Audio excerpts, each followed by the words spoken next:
Jadi orang-orang dulu itu banyak dalam hatinya yakin bahwa Islam ini hebat, tapi nggak mau mengucapkannya, apalagi mengaplikasikannya. Maka ciri daripada syahadat itu adalah engkau yakini dalam hati dulu, kemudian engkau ucapkan apa yang kau yakini tersebut, lalu engkau aplikasikan dalam kehidupan sehari-hari yang kau yakini dan engkau ucapkan tersebut.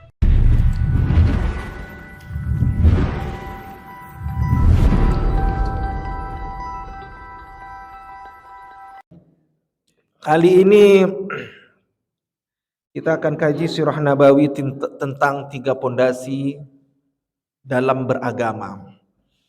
Kalau orang Sumbar bilang 3 tunggu sejarangan. Makanya kalau baju orang Melayu kurung laki-laki di Teluk Belanga ya, itu dekat tangan sama perbatasan ini 3, Pak. Jadi bukan, kalau ini kan 1 nih, dia 3. Apa 3 nih? Inilah kita kaji pada subuh hari ini. Saya mengawali dengan hadis Nabi Shallallahu Alaihi Wasallam yang diriwayatkan oleh An Umar radhiyallahu anhu, dari sahabat Nabi namanya Umar radhiyallahu anhu. Semoga Allah meridhai Umar ibn Khattab. Makamnya sekarang ada di samping makam Nabi kita Muhammad sallallahu alaihi wasallam di Masjid Nabawi, Madinah Al-Munawwarah. Jadi ada makam Bapak kalau berangkat umroh atau haji di Madinah, di Masjid Nabawi, keluar dari Raudhah, belok kiri, makam Nabi, makam Abu Bakar, makam Umar ibn Khattab. Dulu itu rumahnya Nabi Muhammad bersama Ummul Mukminin Aisyah radhiyallahu anha. Apa kata Umar? Bainama nahnu julusun 'inda Rasulillah sallallahu alaihi wasallam. Jadi kami itu pernah datang di majelis Nabi, duduk seperti ini. Jadi pengajian ini udah lama. Dulu Nabi juga melakukan pengajian. Bedanya tak ada mic ini, tak ada pula lampu. Tapi Nabi duduk membuat semacam lingkaran, halaqah. Duduklah kami bersama Rasul sallallahu alaihi wasallam, kata Umar. Dzata yaumin, di suatu hari. Hari itu kalau kita siang. Kalau malam ada 1 hari 12 jam, 1 malam 12 jam, 1 hari 1 malam 24 jam. Ittala'a alaina rajulun syadid. Jadi adalah orang, ketika kami duduk, datang orang yang gagah perkasa. Dia datangnya terlambat. Kami udah duluan ikut pengajian Nabi, kata Umar. Jadi orang ini terlambat datang. Gagah perkasa, syadid, kuat. Bayadith thiyabi. Kemudian bajunya putih, bersih, cemerlang. Kemudian sawadin sya'r, rambutnya itu hitam, badannya kekar, kuat, putih bajunya atau jubahnya, rambutnya hitam. La yura alaihi athrul safar. Kami melihat orang ini tak seperti orang yang berpergian jauh. Artinya orang ini baru kami lihat, tapi dia kok bersih, putih. Kalau kita melihat orang yang macam berpergian, kelihatan ini badannya agak lusuh, pakaiannya agak sedikit enggak teratur. Ini kelihatan nih orang jauh berjalan nih. Tapi ini orang kayaknya betul-betul rapi. Seakan-akan orang tempatan sini, tapi bukan tempatan sini, kata Umar. Wala ya'rifuhu minna, kami enggak mengenal dia. Jadi orang yang terlambat ini tak mengenal kami sama sekali. Hatta jalasa ila Nabi sallallahu alaihi wasallam. Kemudian dia duduk bersama Nabi. Fa asnada rukbaitihi. Kemudian dia terlambat nih, Pak. Duduk dekat Nabi sallallahu alaihi wasallam, lalu diadukannya 2 lututnya ke 2 lutut Nabi Muhammad. Jadi lutut dia diadukannya 2 lutut Nabi Muhammad. Wa wada'a kaffaihi ila ala fakhidhaihi. Kemudian dia letakkan 2 telapak tangannya di atas paha Nabi sallallahu alaihi wasallam. Seakan-akan dia dekat dengan Nabi. Jadi ada orang, Pak, terlambat dia. Udah terlambat duduk depan. Duduk depan lalu diadukannya 2 lutut dia kepada 2 lutut Nabi. Seperti kita sholat waktu iftirash. Rabbi firli warhamni. Seperti itu. Kita duduk seperti iftirash. Dia duduk seperti iftirash. Diadukannya dua lututnya dengan dua lutut Nabi. Lalu diletakkannya dua telapak tangannya di atas paha Nabi SAW, seakan-akan dia sangat dekat dengan Nabi. Padahal nih orang bukan orang tempatan. Kita kalau di perumahan kita nih Pak, kalau ada orang datang kita tahulah ini bukan orang sini nih. Kenapa? Karena kita tahu orang-orang daerah kita. Nah, jadi sama seperti ini. Udahlah dia datang terlambat, duduk di depan, diadukannya dua lutut Nabi dengan dua lutut dia, diletakkannya dua telapak tangannya, lalu tiba-tiba dia memberikan pertanyaan kepada Nabi. Apa pertanyaannya? Waqala, dia berkata, Ya Muhammadu, wahai Muhammad, akhbirni anil Islam. Kabarkan kepada aku apa itu Islam, kata dia. Udahlah terlambat, kasih pertanyaan pula. Biasanya kalau kita kajian kan di akhir pertanyaan tuh kan. Ini belum selesai Nabi kajian, dangannya pertanyaan lah dia. Kemudian Rasul SAW bersabda, faqala Rasul SAW, dan Rasul pun menjawab. Dia bertanya tentang Islam. Dan Nabi menjawab, Al-Islamu an tashhada an la ilaha illallah wa anna Muhammadan Rasulullah. Islam itu apa sih? Antashhada, engkau bersyahadat. Apa makna bersyahadat? Kamu yakini dalam hati, lalu kamu ucapkan dalam lisan, kemudian kamu praktekkan yang kamu yakini dalam hati dan ucapan tersebut. Itu dia tiga. Itu disebut dengan syahadat. Dulu di zaman Nabi, orang yakin bahwa Nabi ini utusan Allah, Bu. Tapi dia nggak mau mengucapkan bahwa Muhammad ini utusan Allah. Maka dia belum dalam keadaan Islam. Jadi orang-orang dulu itu banyak. Dalam hatinya yakin bahwa Islam ini hebat. Tapi nggak mau mengucapkannya. Apalagi mengaplikasikannya. Maka ciri daripada syahadat itu adalah engkau yakini dalam hati dulu. Kemudian engkau ucapkan apa yang kau yakini tersebut. Lalu engkau aplikasikan dalam kehidupan sehari-hari yang kau yakini dan engkau ucapkan tersebut. Apa yang kau yakini? Bahwasannya tidak ada Tuhan yang berhak disembah kecuali Allah dan Nabi Muhammad utusan Allah. Jadi yakini dulu dalam hati kita bahwa Allah itu Tuhan kita yang berhak kita sembah. Dan Nabi Muhammad utusan Allah. Cukupkah meyakini? Belum. Tapi engkau ucapkan dengan mulut engkau. Makanya Bapak Ibu kalau ada orang yang baru masuk Islam, lalu kita saksikan dia harus mengatakan syahadat itu dengan ucapannya. Maka disaksikan dan dia katakan asyhadu alla ilaha illallah wa asyhadu anna Muhammadar Rasulullah. Kalau orang nggak ngucapin Pak, belum sah syahadatnya. Lalu bagaimana Ustaz? Maaf kalau misalnya dia tunawicara, maka ada gerakan yang dimengerti oleh dua orang saksi. Jadi untuk mengucapkan dua kalimat syahadat, mau masuk orang Islam, anak muda sekarang mau login, itu harus disaksikan minimal dua orang saksi. Jadi tak hanya nikah aja, tapi mengucapkan, menyaksikan orang masuk Islam, maka harus ada dua orang saksi. Dan itu amanah. Tak hanya amanah, adil. Dan dia mengerti apa yang dimaksud oleh si yang mau mengucapkan syahadat. Barulah ketika lancar dia disebut mu'allaf. Mu'allaf itu orang yang baru masuk Islam. Disitulah perkara kita zakat itu 8 asnaf itu masuk kepada dia. Orang yang masuk Islam. Ini kadang Pak ada orang udah 10 tahun masuk Islam, saya mu'allaf Pak. Supaya Pak biar dapat zakat di bulan Ramadan. Tak betul loh itu. Banyak orang seperti itu Pak. Biar dapat zakat dia bilang mu'allaf. Udah tua dia mu'allaf juga dibilang. Mu'allaf itu baru saja tadi dia mengucapkan, di situ kita berikan zakat kita. Kenapa kok kita berikan zakat?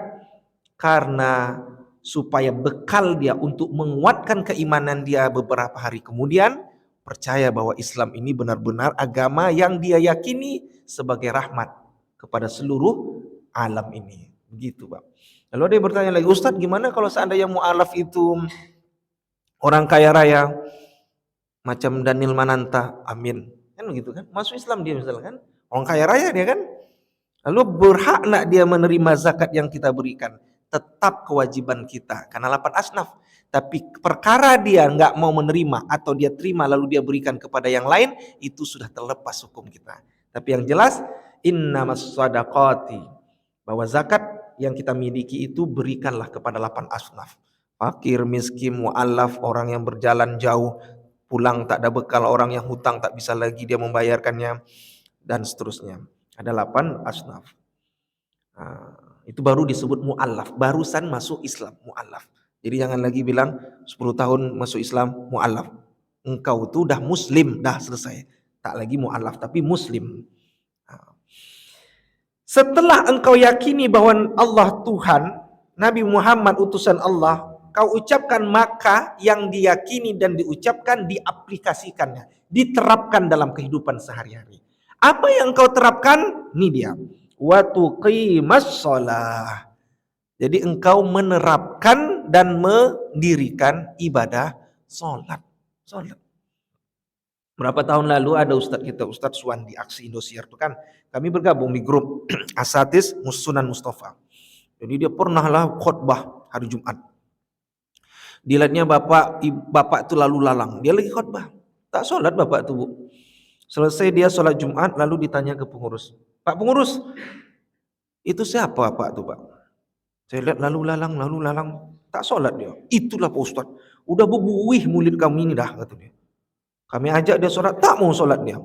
Kenapa dia tak mau sholat? Karena dia punya keyakinan. Apa keyakinan dia? Dia nggak mau sholat sebelum ketemu Allah. Kata dia gitu. Ini orang ini gilo, saya bilang nih.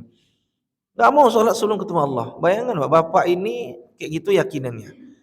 Punya istri dia. Punyalah anak dia, 3, 5 orang sesat tuh. Gara-gara pemikiran keliru. Nah, jadi nak betul. Kita sholat subuh tadi udah yakini aja kita sholat subuh. Jangan tidak sholat. Nanti saya bahas dalam 3 pondasi selanjutnya. Kenapa bapak ini tak sholat sebelum ketemu Allah. Jadi kita sholat.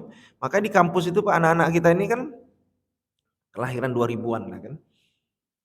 Selalu saya jelaskan, kalau perkara sholat ini adalah ibadah yang tak bisa ditawar-tawarkan. Jadi kalau orang nggak bisa berdiri, duduk. Nggak bisa duduk, kemudian berbaring sampai dengan isyarat hati. Sama seperti saya memegang air mineral ini. Kalau kelingking ini ibaratnya haji, lalu saya lepaskan masih bisa kita megang botol. Ada orang nggak bisa haji Pak, kadang ngantri lama, lalu nggak ada biaya, maka dia nggak haji, tetap masih bisa pegang botol.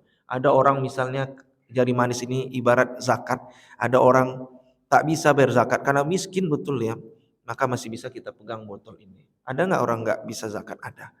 Ada orang misalnya nggak bisa puasa karena sakit parah, lalu dia harus membatalkan puasa, tidak apa-apa. Maka bisa juga memegang botol. Tapi kalau sholat itu ibarat telunjuk, saya lepaskan, maka jatuhlah botol ini. Apa artinya? Sholat itu perkara yang tak boleh ditinggalkan. Saya punya teman dokter, apa kata dia? Ustaz Subli, anggota tubuh seseorang yang paling terakhir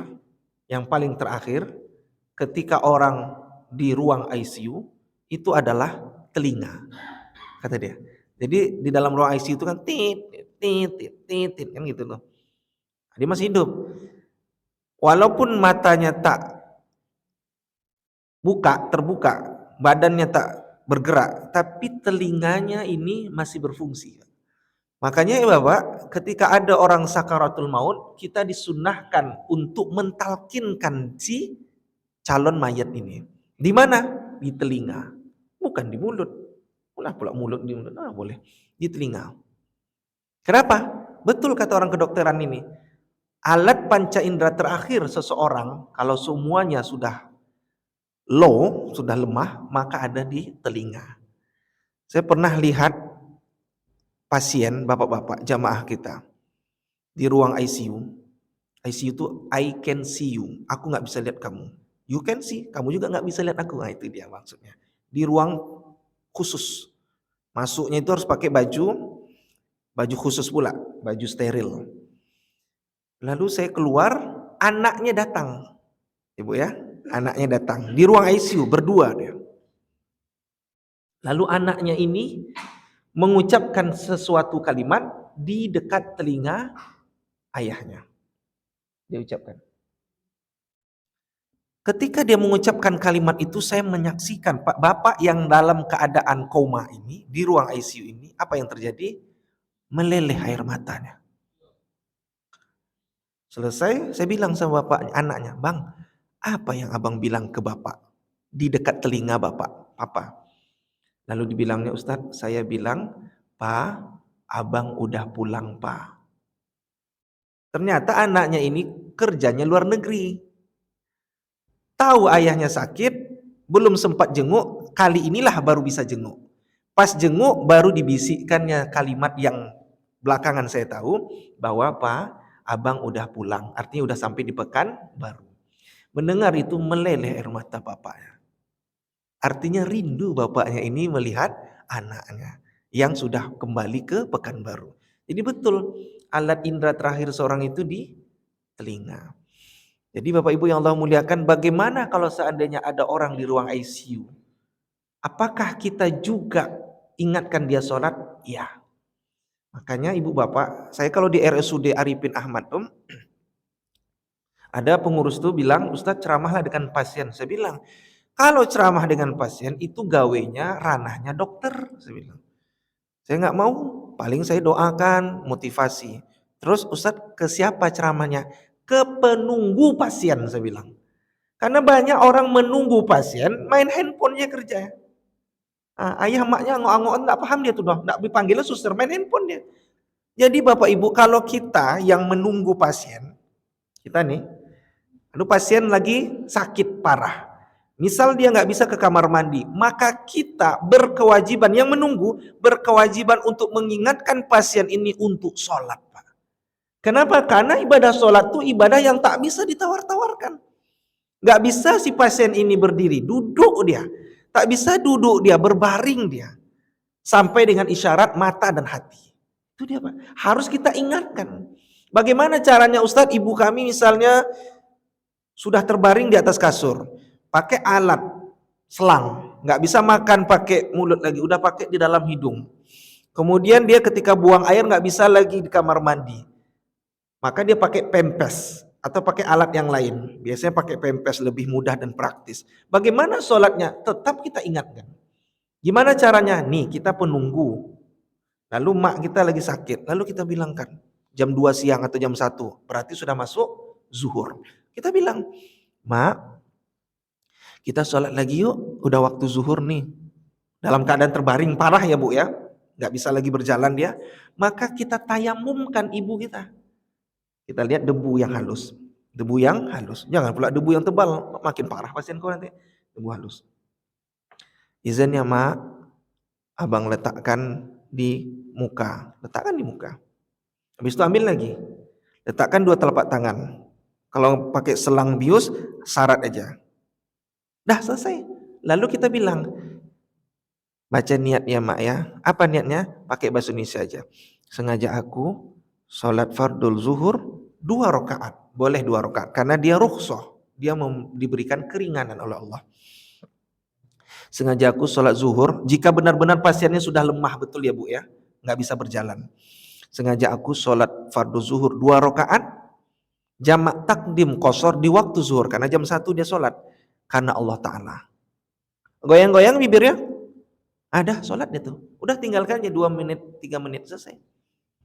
Ada selesai 2 menit, 3 menit, ingatkan lagi. Mak, kita sholat asar ya. Ulangi lagi. Nggak perlu tayamum, kan udah tayamum tadi. Sengaja aku sholat asar 2 rakaat jamak takdim qashar di waktu zuhur karena Allah Ta'ala. Goyang-goyang bibirnya. Udah, sholat dia tuh udah. Udah, karena kita ingatkan dia. Selesai itu udah selesai. Tinggalkanlah dia. Bukan tinggalnya artinya keluar. Udah biarkan aja, tidur dia karena efek obat bius atau obat tidur dia, bangun jam 8 malam. Maka kita ingatkan lagi. Mak, izin mak ya kita sholat isya karena jam 8 malam. Tayamumkan dia lagi. Izinnya letak di wajah. Izinnya letak di tangan. Dah, mak ulangi ya. Sengaja aku sholat isya 2 rakaat. Jamak takhir qashar di waktu isya karena dia sholatnya di waktu isya takhir. Karena Allah Ta'ala. Goyang-goyang bibirnya. Dah diam. Lagi sholat dia tuh. Tunggu 2 sampai 3 menit. Habis itu bilang, "Mak, jangan tayamum lagi. Sengaja aku sholat fardul maghrib 3 rakaat. Jamak takhir qasar. Maghrib nggak boleh dikosor. Mana ada sholat 1,5 rakaat? Emang jam 1,5 jam. Sengaja aku sholat maghrib 3 rakaat jamak takhir qasar di waktu Aisyah karena Allah Ta'ala." Bahasa Indonesia aja lah bu, nggak usah pakai bahasa Arab lagi. Goyang-goyang bibirnya, ada sholatnya. Mau gimana pun gerakan dia terserah. Mau dalam hati, mau dalam mulut terserah dia. Yang penting kita udah ingatin dia. Selesai dah, udah selesai. Tidur dia, bangun subuh. Ingatkan lagi. Begitu Pak. Jadi kita yang menunggu ini harus punya ilmu. Jangan pula kita biarkan dia. Kenapa? Karena dia masih hidup. Kalau orang masih hidup, maka berkewajiban kepada dia untuk sholat. Perkara dia bagaimana sholatnya, itu hak prerogatif dia kepada Allah. Yang penting kita sudah mengingatkan pasien ini untuk sholat. Jadi kalau nggak kita ingatkan Pak, dosa kita yang si penunggu. Biasanya kan ada tuh Pak, di orang rumah sakit pasti ada yang penunggu kan? Satu orang pasti itu ada. Kalau nggak anaknya, istri yang sakit, suaminya, pasti ada yang menunggu satu orang. Jadi kita ingatkan. Lalu bagaimana orang ICU? Kita bisikkan dia di telinga dia. Perkara bagaimana dia sholat, kita sudah lepas kewajiban. Dan kita udah ingatkan dia. Mudah-mudahan kalau orang Pak, selalu Pak sholat. Ibu bapak yang selalu sholat, saya yakin lah. Kalau rasanya belum sholat, pasti ada terhutang sedikit kan? Pernah nggak merasakan? Astagfirullahaladzim, macam belum sholat nih. Risih rasanya, apalagi dalam perjalanan. Bentar lagi mau akhir sholat zuhur nih, udah mau berakhir, mau masuk asar. Risih kita, kenapa? Karena ibu bapak sering sholat. Karena sering sholat, bapak ibu merasa hutang. Ada rasa rugi kalau seandainya belum sholat. Begitulah orang Pak. Kalau sehari-hari sering sholat, dia rindu. Saya pernah lihat pasien tuh. Udah waktu zuhur belum? Padahal jam 11 tuh. Terbaring sakit. Belum lagi bu. Bentar lagi. Jadi apa? Pengen sholat. Karena hidup kita nih Pak, nunggu sholat aja. Kita nih nunggu sholat. Ini selesai sholat subuh, kita nunggu zuhur. Untuk menunggu zuhur, apa yang kita lakukan? Bekerja kita. Fantasiru fil ardi. Maka bertebaran kita, bekerja kita. Waktu zuhur kumandang, sholat kita. Selesai sholat kita nunggu asar. Kita nih hidup kita nunggu aja. Sampai akhirnya disolatkan. Jadi yang kita yakini dan ucapkan kita terapkan. Apa kita terapkan? Wa tuqimas shalah. Dirikan sholat. Kemudian wa tu'tiyaz zakah. Kamu mengeluarkan zakat. Seperti kajian saya waktu Ramadan. Ada zakat fitrah, ada zakat mal. Yang wajib tuh fitrah ketika di bulan suci Ramadan. Tak boleh bayar zakat fitrah di bulan sekarang, Jumadil akhir, mana boleh. Itu infak namanya, bukan zakat. Jadi zakat fitrah itu diberikan pas malam 1 Ramadan sampai khatib Idul Fitri naik mimbar ketika dia bilang Assalamualaikum. Berarti selesailah zakat fitrah. Malam pertama Ramadan boleh, malam kedua boleh. Malam takbiran boleh. Yang penting khatib belum naik mimbar. Idul Fitri. Kemudian apa lagi yang kita terapkan? Watasuma Ramadan. Engkau berpuasa di bulan suci Ramadan. Di bulan suci Ramadan berpuasa.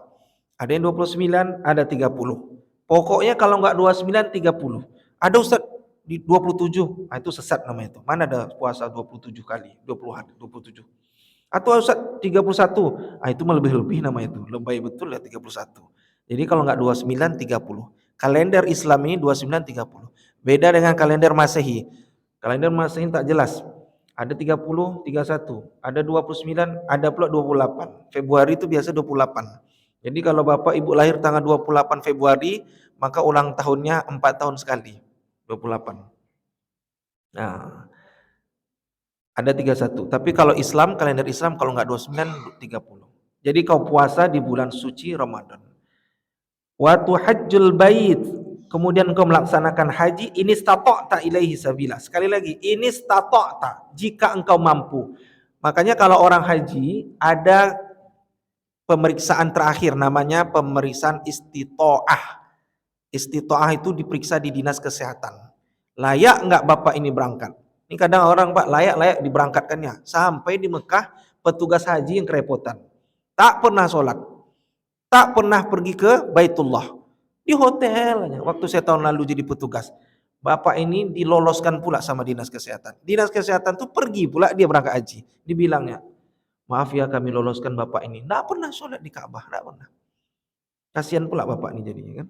Nah, jadi ada konsep istita'ah, layak atau tidak. Walaupun duitnya banyak tapi nggak layak dia karena sakit, maka nggak berangkat. Makanya hadisnya ini istata'ta ilaihi sabila, jika engkau mampu. Qala sodakta.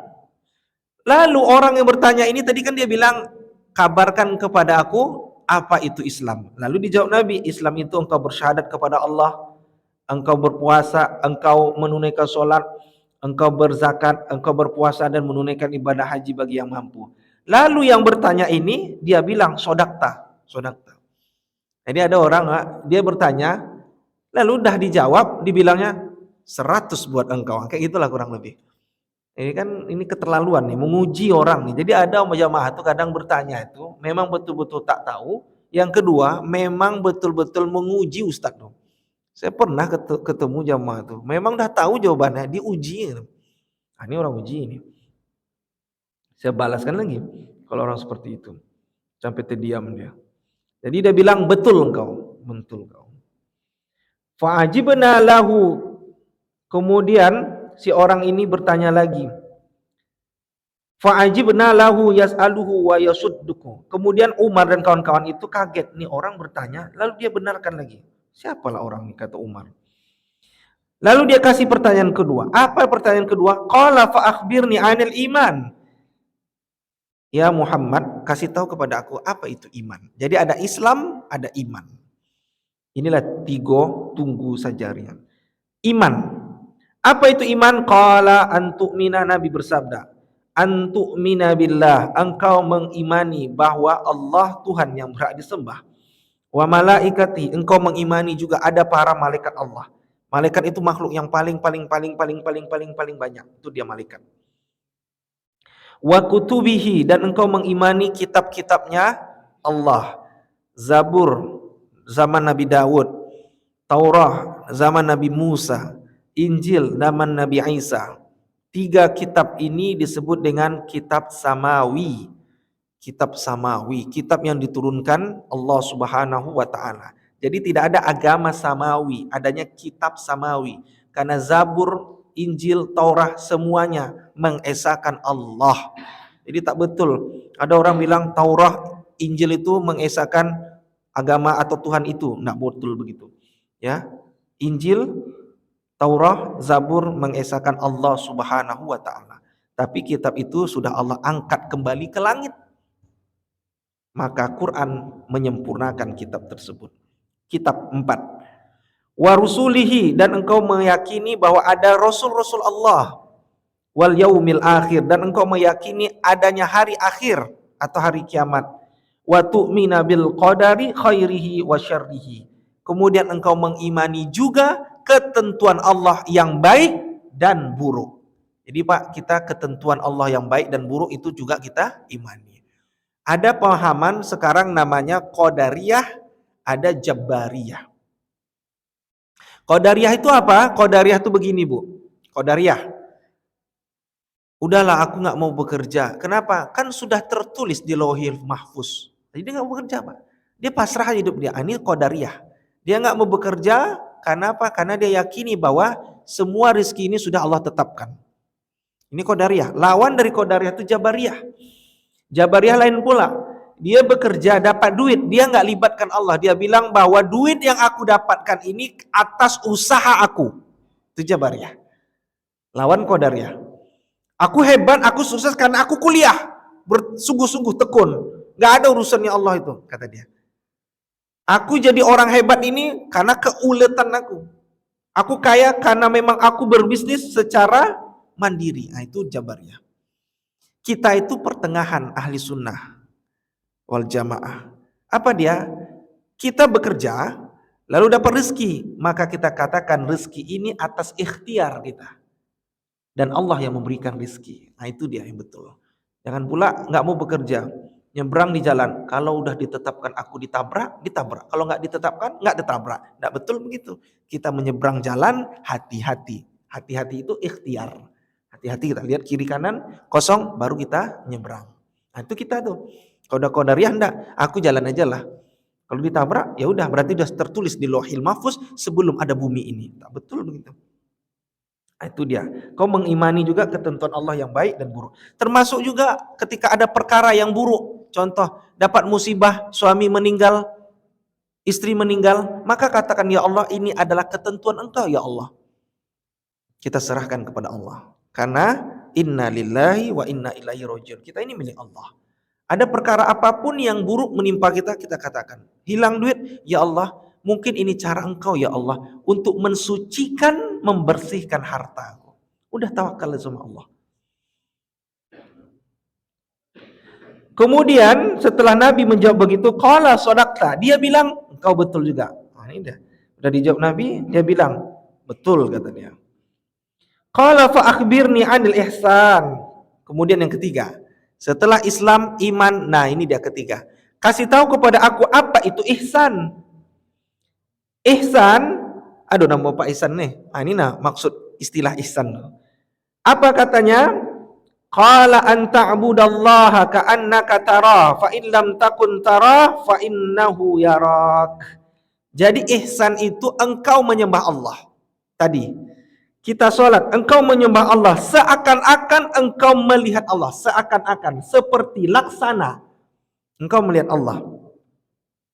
Fa illam takun tarah, jika engkau enggak melihat Allah, fa innahu yarak, maka Allah melihat engkau. Selesai. Jadi ibu bapak, seperti contoh yang saya bilang tadi, ada bapak-bapak enggak mau sholat sebelum ketemu Allah, berarti dia tidak menerapkan prinsip ihsan dalam diri dia. Jadi ihsan itu Pak, kita sholat subuh tadi, kita yakini kita menyembah Allah seakan-akan kita melihat Allah. Jika kita tidak melihat Allah tadi, maka yakini Allah melihat kita. Selesai. Kita sholat subuh, kita yakini saja Allah mengawasi kita. Selesai. Nah, itu konsep namanya ihsan. Jadi kita sudah sholat aja Pak. Jangan mencari-cari hakikatnya Allah. Jangan mau pula mencari-cari hakikatnya Khalik. Kenapa? Karena mencari hakikatnya sesama makhluk saja kita nggak sanggup, apalagi menjangkau hakikatnya Khalik. Jadi nggak boleh menjangkau mencari hakikatnya Allah, pasti hang otak. Itu biasanya orang-orang yang belajar terlalu ekstrim filsafat, ekstrim ya. Bukan saya maksud katakan ilmu filsafat itu tak baik, baik tapi terlalu ekstrim. Akhirnya dia kesampingkan syariat. Makanya kami waktu di Jakarta di UIN tuh Pak kuliah, anak fakultas filsafat, usuluddin dan filsafat dengan syariah selalu debat. Kenapa? Karena filsafat itu pakai akal. Kita anak syariah itu pakai nakoli, nas, Al-Quran.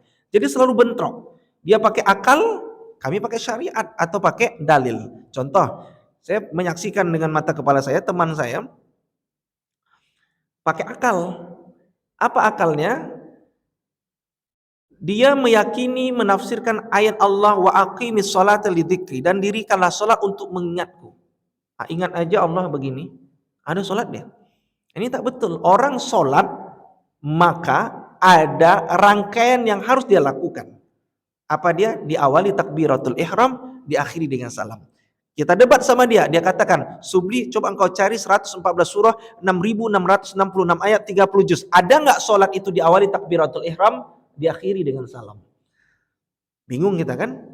Kenapa? Karena memang tidak ada dalam 6.666 ayat itu sholat seperti yang kita lakukan. Diawali takbiratul ihram, diakhiri dengan salam. Itu orang filsafat. Pakai akal dia. Sementara di ayat itu dijelaskan wa aqimis sholata lidzikri. Dirikanlah sholat untuk mengingatku. Jadi ingat ya Allah begini. Ada sholat dia, bagi dia. Nah, dia lupa bahwa ilmu itu, sumber hukum Islam itu ada 10. Jika tidak ada dalam Al-Quran Bu, maka ada penjelasan namanya hadis. Jika tak ada dalam hadis Pak, ada namanya ijma, ada qiyas, ada istishab, ada istisdad, ada qaum sahabi, ada syar'un man qablana, ada zar'un syarati, ada uruf. 10 sumber hukum Islam. Nah, dia taunya sumber hukum Islam itu Al-Quran. Dia lupa kalau nggak ada penjelasan Al-Quran, ada penjelasan lain yaitu hadis. Maka hadis yang populer, shollu kama ra'aitumuni usolli. Sholatlah engkau seperti Nabi sholat. Oh sahabat, lihat Nabi sholatnya begini tangannya. Maka ada nggak orang begini? Ada. Jangan salahkan dia begini. Ada yang begini, ada yang lepas tangan. Ada pula lagi mau sujud, 2 lututnya turun ke lantai atau sajadah. Ada yang 2 telapak tangan dulu turun ke lantai. Pernah lihat kan Pak? Saya sering tuh sholat kalau sebelah bapak nih, waktu sujud dua telangannya dulu turun ke lantai, mau sujud. Ada pernah saya lihat sholat, bapak ini sholat mau sujud, dua lututnya dulu turun ke lantai, baru dua telapak tangan. Maka orang ini ada dalil masing-masing. Sahabat melihat Nabi lutut dulu turun ketika Nabi dalam keadaan sehat. Sahabat melihat Nabi dua tangannya dulu turun baru lutut, waktu itu Nabi kurang sehat. Maka boleh kita sholat dengan menggunakan gerakan dua ini. Silahkan saja, jangan berkelahi. Yang tak ada dalil mana Ustaz? Kalau mau sujud, ibu bapak kepala dulu turun ke lantai. Tak ada dalil. Kenapa tak ada dalil? Pocah kepala. Harus lutut dulu atau tangan. Jadi kita sholat itu yakini saja Bapak Ibu yang Allah muliakan bahwa Allah melihat. Jadi orang-orang filsafat itu meyakini dengan akal. Tak ada dalam hadis, ada penjelasan lain, ijma, kesepakatan para ulama. Contoh yang paling sederhana. 1 Ramadan, sepakatlah ulama. Maka ada namanya ijma. Sidang isbat. Menteri Agama mengumumkan. Dari NU ini, dari Muhammadiyah ini, dari Perti ini, dari Dewan Dakwah ini. Dikumpulkan, maka sepakatlah pemerintah menetapkan 1 Ramadan tanggal sekian. Itu nama ijma. Ada lagi namanya kias. Kias itu apa? Menyamakan dengan dalil sebelumnya. Contoh, narkoba dalam Al-Quran tidak ada. Tidak ada dalam Al-Quran. Wala taqrabu narkoba. Tak ada. Hadis juga nggak ada. Maka dikiaskan narkoba itu sesuatu yang memabukkan. Ketika orang mengkonsumsi, maka dia kecanduan. Maka dikiaskan dengan innamal khamru wal maisiru rijsun. Saya pernah ceramah di lembaga pemasyarakatan. Saya tanya dengan kalapasnya, berapa kapasitas lapas ini Pak Kepala? Oh, udah overload Ustaz, overload. Harusnya 800 kapasitasnya. Sekarang Ustaz sudah 1.700-an. Ini udah overload. Saya lihat di penjara itu nggak bisa lagi orang tidur. Dia tidurnya sambil berdiri karena udah sesak. Terus saya bilang, apa mayoritas kesalahan mereka? Mayoritas anak muda yang pakai narkoba. 80% narkoba. 80% narkoba di lapas itu. 20% yang paling membunuh, korupsi, kemudian asusila dan seterusnya. Paling banyak narkoba. Anak-anak muda. Saya pernah nanya anak muda tuh, Ustadz, kan narkoba itu tak ada dalam Al-Quran. Iya pula, yang hebat pula dia kadang kan, tak ada dalam Al-Quran Ustadz. Kenapa pula kami ditangkap nih Ustadz? Kita ceramahkan di masjid, ada sesi pertanyaan sama warga binaan. Kita bilangnya warga binaan, nggak boleh bilang dia narapidana, tapi warga binaan, dia dibina. Ceramah di masjid tempat lapas. Kadang bagus-bagus Pak warga binaannya. Dia yang azan dia kan. Kalau imam saya pasti disuruhnya kan. Dia imam baca Quran. Saya pernah ngisi Maulid Nabi malam-malam di masjidnya. Bagus bacaan anak-anak tuh. Saya tanya kasus apa? Narkoba. Banyak narkoba. Jadi orang narkoba itu walaupun dalam Al-Quran tidak ada, tapi ada penjelasan nama kias. Dan yang terakhir ada lagi nama uruf, kebudayaan kita. Kebudayaan yang tak bertentangan dengan Islam. Contoh, di Rokan Hilir itu ada kebudayaan namanya zikir ratib toga. Lihat aja di YouTube. Orang tuh zikir dalam keadaan berdiri.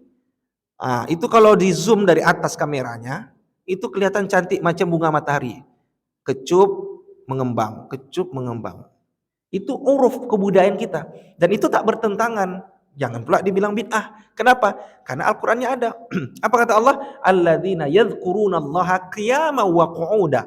Orang yang zikir mengingat Allah itu dalam keadaan berdiri dan duduk. Maka orang-orang yang ada di Rokan Hilir dalam keadaan zikir ratib toga itu berdiri, kalau orang Melayu, orang Indonesia bilang toga berdiri, itu ada dalilnya, boleh. Dan itu sudah menjadi kebudayaan pariwisata Rokan Hilir, rakib toga. Atau orang Pekanbaru kemarin ada waktu bulan Muharram, tanggal 10 Muharram, ada tradisi namanya bubur Asyura. Itu kebudayaan kita. Dan itu tidak bertentangan. Kenapa? Karena orang-orang kita di tanggal 10 Muharram dia berpuasa. Puasa namanya Asyura. Tanggal 9 Muharram, bukan Ramadan, maaf, Muharram. Tanggal 9 Muharram disebut dengan puasa Tasu'ah. Tasu'ah hari ke-9, Tis'ah. Ke-10 Asyura. 10 buka puasa pakai bubur, maka dikenal dengan bubur Asyura. Kenapa kok pakai bubur? Karena seharian dia berpuasa di tanggal 10 Muharram, sukses dia berpuasa, maka berbukanya pakai bubur. Nah itu dia. Bertentangan nggak usah? Enggak. Nabi hadisnya apa kata Nabi? Berbukalah kepada yang manis-manis. Bubur manis. Kami Ustaz nggak perlulah bubur pakai semangka. Terus melihat wajah istri yang manis itu udah cukup lah. Itu juga tuh nggak apa-apa lah. Lihat tapi makan juga lah. Jangan lihat sampai isya sampai subuh tak makan. Tak betul begitu. Tetap juga makan. Nah, maka ada tradisi kita di 10 Muharram bubur Asyura. Itu namanya uruf. Ada di Bengkalis itu nama uruf kebudayaannya namanya baraan. Baraan. Kalau kita rombongan, bara. Apa dia? Idul Fitri dia mengunjungi rumahnya satu-satu, rumah temannya tetangganya. Jadi si A ini rumahnya. Lalu si A ini pergi ke rumah si B. Si B ini pergi ke rumah si C. Yang A, B tetap ikut sampai habis tuh rumah. Itu Pak harus siap-siap, perut tuh harus diawali dengan kosong dulu. Jangan makan dulu Pak. Kalau makan pun sedikit-sedikit. Kalau makan banyak, tidak akan sampai ke rumah orang. Itu baraan, rombongan dia. Pergi mengunjungi rumah-rumah. Itu biasa tradisinya hebat. Nah itu uruf namanya, tradisi yang tidak bertentangan dengan syariat.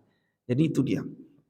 Nah, Bapak Ibu yang Allah muliakan, itulah yang disebut dengan iman, Islam dan ihsan.